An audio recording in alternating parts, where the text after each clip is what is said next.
Fala galera, tudo bem aí com vocês? Vamos para a nossa segunda parte então, com relação às chamadas consequências da circulação geral da atmosfera. Ou seja, todo aquele processo da dinâmica de ventos vai ter uma série de consequências importantes para a vida como um todo e para o clima especialmente, que é tudo em função mais ou menos daquele esquema. Vento vai da área de alta para baixo é o vento normal, quando retorna, faz o movimento oposto, o movimento contrário. O vento aliso é o que sai do 30, vai para o zero. As áreas de alta e baixa. Tentar deixar aquela parte bem bonitinha. Se ficou com alguma dúvida, tenta rever o vídeo, me manda pergunta, que aí a gente mata toda essa parte e encerra isso de clima. Tudo bem? Lembrando que tem aquele dicionáriozinho de conceitos para ajudar vocês nessa parte também. Então, quais são as consequências desse processo da dinâmica mundial, né, galera? O primeiro deles, eu comentei com vocês que são conceitos que são relativos, né? Então, isso tinha a ver entre as latitudes quentes e as frias, né? Então, latitude de 0 graus, por exemplo, é uma região de baixa pressão. Mas, esse é um processo que ele não é só latitudinal, não é só posição norte-sul. Ele também se refere a regiões menores da Terra, como, por exemplo, a relação continente e oceano. Então vamos pensar, galera. Durante o dia, por exemplo, a Terra, o continente, está mais quente do que o oceano. Por quê? O calor específico da água é mais elevada. Quando a gente vai para a praia, a gente repara isso.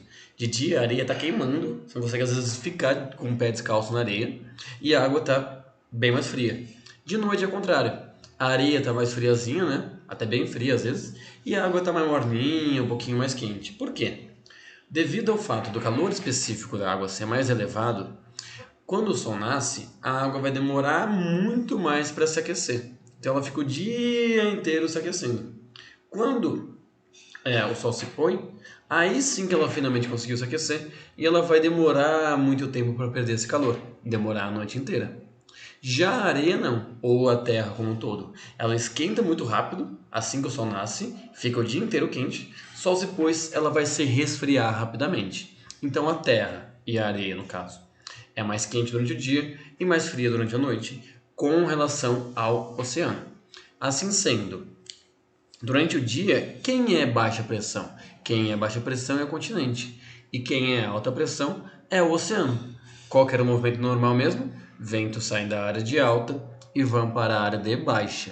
Isso forma o que a gente chama de brisa marítima. Deixa eu aproveitar e fazer um brisa marítima, tudo bem?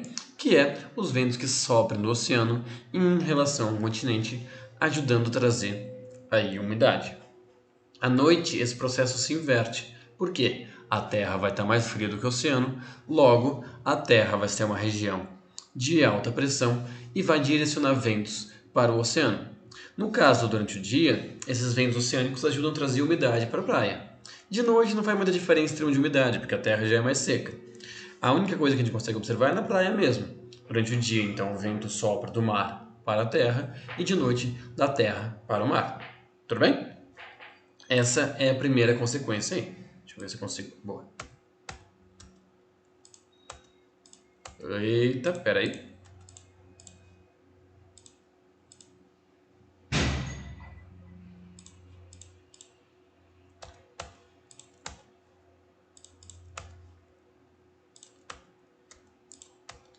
Próxima consequência, galera. Esse esquema de oceano e continente, ele não é só necessariamente do dia e da noite. Ele também pode ser para as estações do ano. Então vamos pensar assim. Durante o inverno, quem vai estar mais frio? O continente ou o oceano? O inverno é como se fosse a noite, né? Então, entre aspas, de temperatura fria, bem entre aspas falando, né? Durante o inverno, o continente é uma região de alta pressão, que se resfriou muito rápido, enquanto que o oceano vai estar relativamente mais quente do que o continente. Logo, será uma área de baixa pressão relativa. Então, durante o inverno, continente alta pressão, oceano baixa. E no verão? No verão, o continente vai se esquentar muito rápido, muito mais do que o oceano. Então, o continente é uma área de baixa pressão e o oceano é uma área de alta. Isso vai ser muito importante para uma região específica, que é o Sudeste Asiático. Lá tem um clima específico, que é o clima tropical de monções.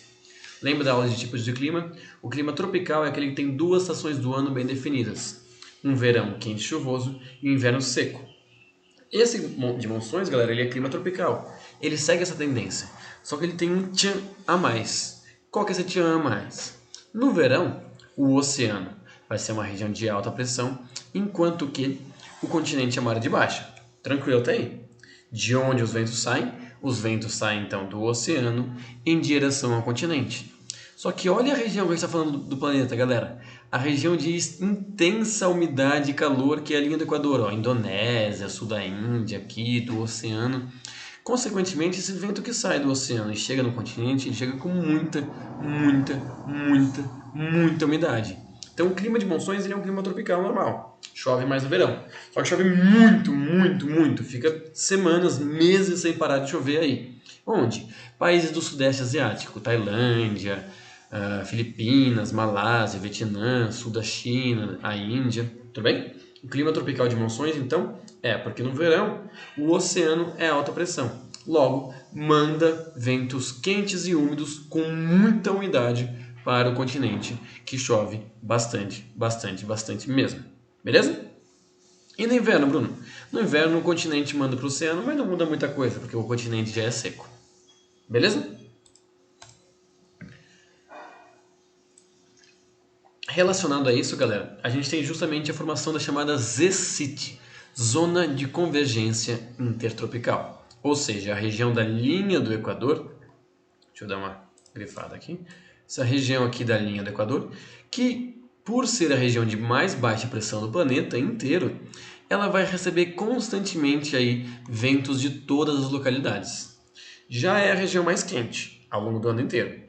Consequentemente, ela recebe mais ventos e, consequentemente, ela também vai ser mais úmida. Seja por ser quente, seja por receber ventos úmidos, seja porque os próprios ventos secos que chegam nela causam choques de temperatura que formam umidade também. Então tem todos os fatores dos tipos de chuva, a convergência de ventos, é a região mais instável em termos de ventos, a região que mais vai ventar do planeta inteiro, tudo bem? Algumas regiões, como a Amazônia, aqui no Brasil, a pluviosidade atrapalha um pouquinho nos ventos. Porém, o Nordeste brasileiro ele está perto da linha do Equador, não está nela, mas está perto, só que não é uma região úmida. Consequentemente, é uma região que venta bastante, boa para gerar energia eólica, por exemplo. Tudo bem? E essa região como um todo, no planeta inteiro, ela vai receber muitos ventos. Consequentemente, é uma região de grande instabilidade atmosférica. Venta muito, chove muito e faz muito calor. É a região da linha do Equador.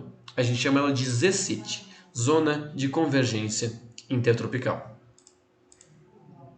Isso vai ter muita relação com esse próximo fator aqui, que é a formação de furacões. Que é algo que inclusive interessa bastante a galera aí, mas tem bastante confusão nisso. Primeira confusão que eu queria desmistificar aí pra gente é a diferença entre furacão e ciclone. Galera, o movimento ciclonal é todo vento que gira em torno do próprio eixo. Lembra lá das células de alta e baixa pressão? Tinha uma que expulsava e uma que juntava girando no próprio eixo. Qual que é? A área de baixa pressão. Então, o movimento ciclonal é um movimento de área de baixa pressão. Todo vento que girar em torno do próprio eixo, ele é um ciclone, tudo bem? A galera costuma pensar que ciclone é alguma coisa que mata a gente. Não. Ciclone é todo vento que gira em torno do próprio eixo, certo? Beleza. E o que é o furacão, então? O furacão é um vento ciclonal, um vento girando em torno do próprio eixo, que vai se formar onde no globo? Na região mais quente de todas, deixa eu mudar a cor aqui, na ZCIT. Essa região que recebe muito vento, muito calor e muita umidade, ela tem as condições extremamente propícias à formação de um furacão. Porque o que é o furacão?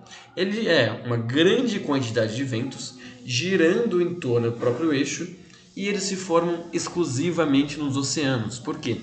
Precisa de muita umidade. O furacão não é só uma questão de vento, ele é uma tempestade, ele tem muita umidade também, ele tem muita chuva também. Então o furacão, ele se forma onde? Em cima do oceano. Em qual região do planeta? A região de 0 graus. Por quê? Ele precisa de muito calor, ele precisa de ser um centro de baixa pressão para girar em torno do próprio eixo e ele precisa de muita umidade. Tudo bem? Então, furacões são esses centros de baixa pressão aí. Quando giram muito rapidamente, Por quê? Porque aqueceu muito e tem muita água, eles vão formar aí, tendem a formar furacões. E aí você deve estar pensando, mas por que o Brasil não tem furacões? O Brasil ele é sortudo até nisso, galera. Eles vão se formar onde que eu falei? No oceano, né? Então vamos pensar um furacão que se forma aqui no Atlântico, tudo bem? Essa aqui é o continente americano, vocês dá pra ver bem, a África e tal. Bem mais ou menos, só pra gente conseguir visualizar um pouquinho melhor. Vamos imaginar um furacão que se forma aqui no Atlântico Sul, bem perto da linha do Equador, mas no sul. Tudo bem, ele se formou aqui. Só que por causa da força de Coriolis, qual que é o sentido dele mesmo? O anti-horário. Então o que ele faz? Ele se desloca nesse sentido e ele perde força antes de chegar no litoral. Ele se dissipa já no oceano. Ele não encontra terra no caminho, ele está muito longe da terra. Então o Brasil tem sorte porque ele está fora das rotas dos oceanos. Mas e no hemisfério norte? O vento ele vai se formar aqui e vai seguir no sentido horário, atingindo a América Central, o México e o leste dos Estados Unidos. Tudo bem? Aí eles não têm sorte nesse sentido. Por que o Brasil não tem furacões então? É graças à força de Coriolis, que faz com que os ventos se movam no sentido anti-horário no hemisfério sul e horário no hemisfério norte. Beleza? Não confundir, galera, furacão com tornado. Tornado são formados no continente e é graças ao encontro muito forte de massas de ar com temperaturas diferentes. Onde é muito comum a gente ter isso no continente americano? No centro dos Estados Unidos. Por quê? A gente viu lá no relevo que tem uma cadeia montanhosa grandona aqui, que são as Rochosas, e uma pequenininha no leste, que são os Apalaches, menorzinhas. Mas isso faz com que o quê? Isso faz com que venham ventos frios da latitude de 90 graus e quentes das latitudes menores. Quando eles se encontram aqui na região do centro dos Estados Unidos e do Canadá, galera, aí forma um furdunço gigantesco, que é um choque muito violento. Esse choque pode formar ventos girando em torno do próprio eixo, também sendo ciclonal, que forma um tornado. Cuidado para não confundir então. Tornado é no continente, não é sempre tempestade, não precisa de umidade. Agora furacão sim. Furacão, oceano, muito calor, muita umidade. Associa furacão a calor, tornado a encontro de massas de ar diferentes. E tufão? Tufão é quando se forma no Oceano Pacífico, mas é a mesma coisa que o furacão. Só muda de nome aí, tá bom? Então aqueles que atingem o Japão, por exemplo, a China, são tufões e não furacões, mas o processo é basicamente o mesmo. Deixa eu adiantar aqui. Acabando já então, você também tem aquilo que eu comentei para vocês, a área de alta pressão ela expulsa os ventos. Então ela ajuda a expulsar tudo que tem naquela região, inclusive a umidade.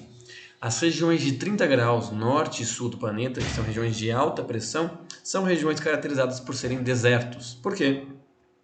A umidade, quando chega nessa região, ela expulsa. Chegou, expulsou. Chegou, expulsou. Não deixa a umidade ficar ali.